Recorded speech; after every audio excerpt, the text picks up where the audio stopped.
जब वे वहां से निकलते हैं, रास्मस बीट्राइस को बताता है कि उसने अपनी चोट के बारे में झूठ बोला था। तब वह उसे अपनी चोट दिखाता है और पता चलता है कि वह ठीक हो चुकी है।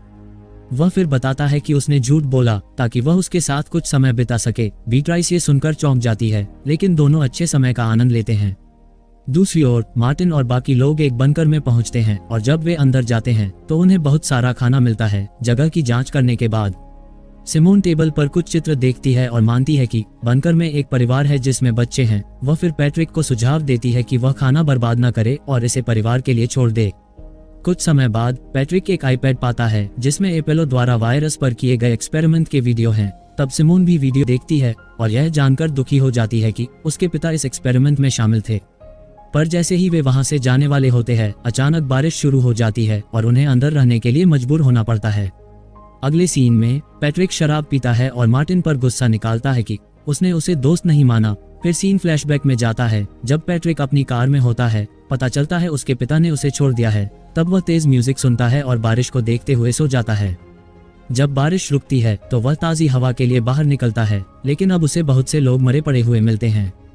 फ्लैशबैक से निकलते हुए पैट्रिक सिमोन के पास जाता है और बताता है कि वह अकेला महसूस कर रहा है। तब सिमोन उसे समझाने की कोशिश करती है कि उनकी टीम उसके साथ है, लेकिन नशे में धुत पैट्रिक नहीं सुनता और बारिश की ओर बढ़ जाता है।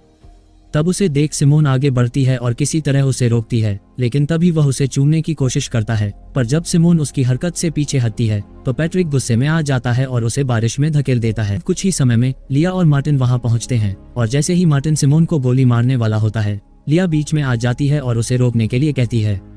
तब लिया बारिश में सिमोन की ओर बढ़ती है और मार्टिन से अपनी बंदूक नीचे रखने के लिए कहती है। जब मार्टिन देखता है कि उन पर बारिश का कोई असर नहीं हो रहा है तो वह अपनी बंदूक नीचे कर देता है और दोनों लड़कियां बंकर के अंदर चली जाती हैं।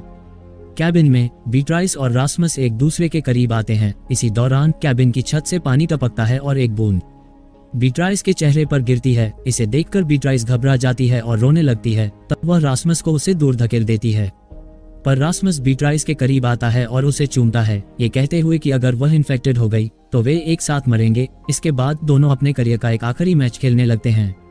इस बीच जब मार्टिन को पता चलता है कि पैट्रिक ने सिमोन को बारिश में धकेल दिया और उसे मारने की कोशिश की, तो वह उसे कैबिन से बाहर निकालता है और उसे अकेले जीने के लिए कहता है। दूसरी ओर रास्मस जब मैच के बाद नींद से अपनी आंखें खोलता है तो वह बीट्राइस की ओर मुड़ता है, पर अब उसे पता चलता है कि वह पीली पड़ गई है, जिसका मतलब है कि वह मर चुकी है। इस बीच पैट्रिक वहां पहुंचता है, लेकिन जब वह रास्मस को बीट्राइस की मरे हुए शरीर को उठाते हुए देखता है तो वह भाग जाता है, ये सोचते हुए कि रास्मस भी इन्फेक्टेड है। लेकिन भागते वक्त पैट्रिक गिर जाता है और जल्द ही वह अजनबी लोगों द्वारा पकड़